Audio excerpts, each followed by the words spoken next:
Tak jak powiedziałem, jesteśmy w pierwszej połowie lat 60. i jest to chyba dobry okres dla Hasa, bo Has kręci dość często swoje filmy i powstają rzeczywiście filmy wybitne.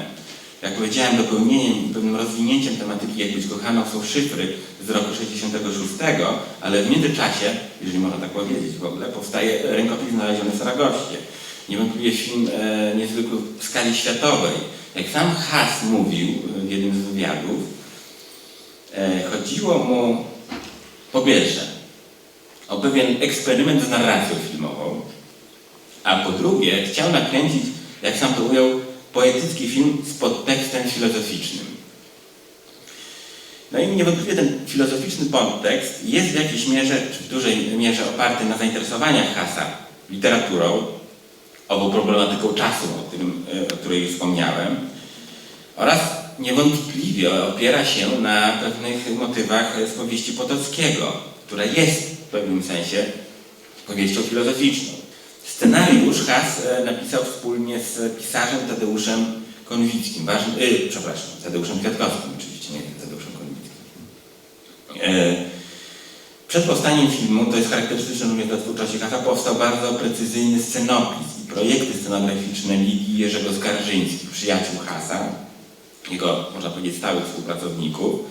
Wszystko to zostało ujęte w bardzo kunsztowne zdjęcia znowu kolegi Hasa i przyjaciela i współtwórcy jego filmów, kilku jego filmów, Mieczysława Jachody, gdzie został znakomicie oddany ten hiszpański klimat, a zarazem pewien baśniowo-surrealny pierwiastek tych wszystkich zdarzeń, które się tam dzieją. Co ciekawe, Hiszpanię odegrała tutaj plenery Jury Krakowsko-Częstochowskiej. To tak dobrze, że zachwycali się tym wszystkim podobno sami Hiszpanie. Nawet mając pretensje gdzieś tam do jakiejś polskiej delegacji na jednym z festiwali, że nic im nie powiedzieli, że Polacy kręcą jakiś film w Hiszpanii. No właśnie, zresztą tą hiszpańskością też zachwycał się Luis Buñuel, który kilka razy mówił o tym, że obejrzał ten film kilkakrotnie, co rzadko mu się zdarzało. Na pewno niezwykle cennym skarbem tego filmu jest bogactwo powieściowych typów ludzkich i charakterów, które tutaj zostały oddane za pomocą, przy pomocy znakomitej obsady aktorskiej. Mamy tutaj naprawdę absolutny kwiat polskiego aktorstwa w większych rolach i nawet w małych epizodach. Mamy tutaj oczywiście nietypową rolę Zbigniewa Cybulskiego. To jest trzeci film w tym okresie Hasa z Cybulskim. Tutaj w roli głównej pojawia się w dwóch rolach drugoplanowych, właśnie w Szyfrach i w Jak być kochaną. Też wiąże się z tym ciekawa anegdota, dlatego że Cybulski to kto inny miał grać na początku rolę. Francuz miał być zatrudniony zagrać tą rolę, ale okazał się bardzo kiepskim aktorem, a ponieważ Cybulski czuwał blisko gdzieś był tej produkcji, więc no, nastąpiła podczas już kręcenia zdjęć burza mózgów, no i padła propozycja, że zagra tę rolę Cybulski. No i rzeczywiście zagrał. Co jest ważne, w efekcie finalnym oczywiście muzyka Krzysztofa Pendereckiego, która w ogóle chyba sama w sobie jest pewną perełką, jako pewien pastisz muzyki z epoki, ale też epoki dalej niż epoki z oświecenia, bo pojawia się tutaj oczywiście nawiązanie do Beethovena 20 lat później, czyli w zasadzie romantyzm, prawda, już, ale zarazem pewien eksperyment z muzyką elektroniczną, która się tutaj pojawi. Wszystko to wprowadza pewien rodzaj umowności i dystansu do tego filmu. No i niewątpliwie Has musiał tutaj dokonać radykalnego wyboru wątku. No, wielcy koneserzy powieści czasami potrafią kręcić nosem, prawda? No ale tu nigdy nie będzie możliwe, żeby przełożyć dokładnie taką olbrzymią powieść. Zresztą nie o to chyba chodzi. Has musiał szukać jakichś ekwiwalentów. Jakoś zgodność mi się wydaje, że zachował zasadniczą z powieścią dzięki inicjacyjnemu charakterowi przygód Alfonsa oraz dzięki oczywiście zachowaniu pewnej piętrowości narracji. U Hasa schodzi to aż do 6 poziomów w pewnym momencie. Dwie części tego filmu, które łączą się jednak w całość. Na to w pierwszej części zwróciłbym uwagę, oczywiście dzieje się to wszystko na granicy realności i snu, to też jest bardzo charakterystyczne dla filmów Hasa. W pierwszej części mamy taki efekt zagubienia, błądzenia w przestrzeni i czasie. Scenario jest ta niesamowita scenaria Doliny Los Hermanos. Warto zwrócić na ikonografię, którą Hass się posługuje. To jest niewątpliwie taka barokowa, romantyczna ikonografia, po pierwsze barokowa, nawiązująca do ikonografii Vanitas, prawda? Marność, przemijanie, to jest charakterystyczne dla baroku, ale również dla romantyzmu, dla początku XIX wieku. A druga sprawa to jest twórczość Goi, która niewątpliwie tutaj znajduje pewien oddźwięk, czyli znowu taki protoromantyzm. Grota Gomelezów, można ją potraktować jako pewien romantyczny nawiązanie do romantycznych fantazmatów na temat Orientu, prawda? Orient staje się miejscem egzotycznej cudowności i poetyckiego wyobcowania. Wprowadza w sferę, nie wiem, jakbyśmy to nazwali dzisiaj, podświadomości, tak? W drugiej części to z kolei dominuje już piętrowa narracja prowadzona przez cygana Awadora w zamku Kabalisty. I tak naprawdę jest to opowieść o miłości wskrzeszona siłą pamięci, bo znowu pojawia się ten motyw pamięci niewątpliwie tutaj. Opowieści o losach różnych ludzi złączone w pewną jedną wspólną opowieść. I dowcipnie z humorem wykreowany pastisz sztuki barokowej, niewątpliwie barokowy Madryt we Wrocławiu, tak, zbudowany.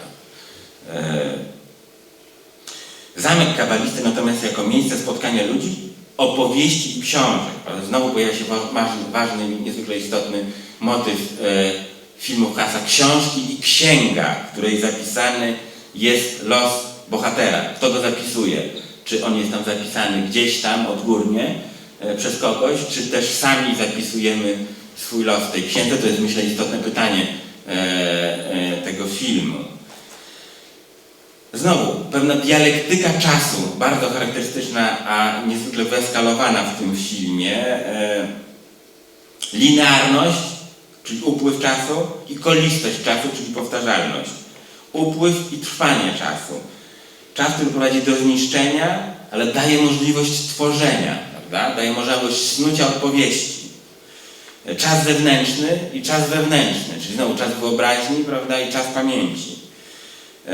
Być może rodzaj wstrzymania czasu, jakiegoś związane, nie wiem, chwila, wieczność, nie wiem. Konrad Eberhard, pierwszy monografista Hassa, zauważył, że w tym filmie czas właściwie zatrzymuje się, że ten czas przestaje istnieć. Być może tak jest. Może ten film można odczytać na pewną modłę romantyczną. Chodziłoby właśnie o pewien aspekt poetycki. W rozumieniu, takim szerokim rozumieniu, jakim nadali temu słowu i pojęciu i zjawisku poezji romantycy, jako zjednoczenia duchowych sił człowieka, a także zjednoczenia literatury, filozofii, retoryki.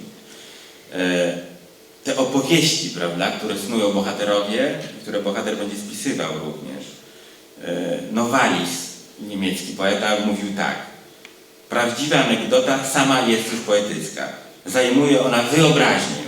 A czyż wyobraźnia, czyli wyższy organ, nie jest zmysłem poetyckim w ogóle? Opowiadanie mówi często o jakimś zwykłym wydarzeniu, ale bawi. Utrzymuje wyobraźnię w zawieszeniu lub kieruje w inną stronę. Wprawia ją w sztucznie gorączkowy stan i opuszcza. Wszelka poezja przerywa nasz zwykły stan, pospolite życie, niemal tak jak drzemka, aby nas odświeżyć i w ten sposób stale utrzymywać żywość naszego usposobienia. Czyli chodziłoby o pewien rodzaj kreacyjnej siły ukrytej w człowieku, prawda? To jest tak naprawdę poezja. Być może ten rodzaj poezji niesie z sobą również rękopis znaleziony w Saragosie. Nie można zapominać jednak o ironii, która jest bardzo charakterystyczna również dla całej twórczości Hassa. Ironia jako pewien dystans autora do swojego dzieła. Tu będziemy mieli takie mrugnięcia okiem narratora, jeśli można tak powiedzieć, kreatora obrazów do widza, ale zarazem pewne ironiczne doświadczenie Alfonsa. Baudelaire kiedyś powiedział, że ironią jest to, że człowiek może śmiać się z własnego upadku, prawda? Może zobaczyć swój własny upadek, bo doświadczy, że człowiek ma pewien dystans do siebie i że ma pewną wolność, która nie towarzyszy martwym przedmiotom i zwierzęcej, że tak powiem, naturze, prawda? I być może ten rodzaj ironii pojawia się również w filmie Hasa. Zasadniczym pytaniem wydaje się tutaj również pytanie takie, czy to człowiek rzeczywiście rządzi swoim losem, czy też powodują nim jakieś inne siły niezależne od jego chęci i świadomości. I tu wydaje mi się, że w tym stwierdzeniu te dwa filmy, mimo że wydaje się, że na pozór niezwykle odległe od siebie, no, korespondują ze sobą. To pytanie w obu się pojawia, tylko w innym troszeczkę kontekście zadane. Trzeba jednak powiedzieć, oczywiście pamiętać o tym, że Haas tworzy film nie w epoce romantyzmu, prawda, tylko w drugiej połowie XX wieku. I niewątpliwie tutaj również w rękopisie daje o sobie znać doświadczenie tego wieku. W wymiarze artystycznym na pewno jest tu jakiś wpływ surrealizmu, choćby nawet poprzez współpracę Skarżyńskich. Jak wiadomo, Skarżyński był jednym z krakowskich surrealistów. A i Haas jakby miał pełną słabość do tego typu twórczości. Ale trzeba również pamiętać, że pomiędzy surrealizmem a romantyzmem istnieje pewne głębokie pokrewieństwo, bo Francuzi w jakiś sposób, Francuzi surrealiści odnosili się do niemieckich romantyków. Jeśli chodzi o te wpływy XX wieku, oczywiście pojawia się również ten wpływ, jakiś sygnał niewątpliwy w wymiarze poznawczym, być może jako pewien rodzaj sceptycyzmu poznawczego, który jest charakterystyczny dla filozofii, powiedzmy, ogólnie XX wieku, czy drugiej połowy XX wieku.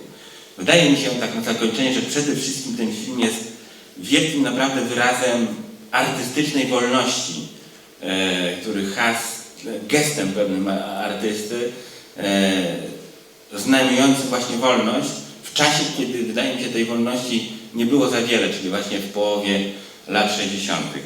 w Polsce. Na zakończenie można powiedzieć, oczywiście przypomnieć, że jest to tak zwany film kultowy, czy też film legenda. Już we Francji w latach 60. on cieszył się swoim powodzeniem. Ten status filmu legendy oczywiście gdzieś podtrzymali Amerykanie i świadczy o tym między innymi ta rekonstrukcja cyfrowa, którą dokonali Amerykanie właśnie między innymi z inicjatywy reżyserów Martina Scorsese i Francisa Forda Coppoli z końcem bodajże lat 90. Tam się rekonstruowana kopia rękopisu pojawiła.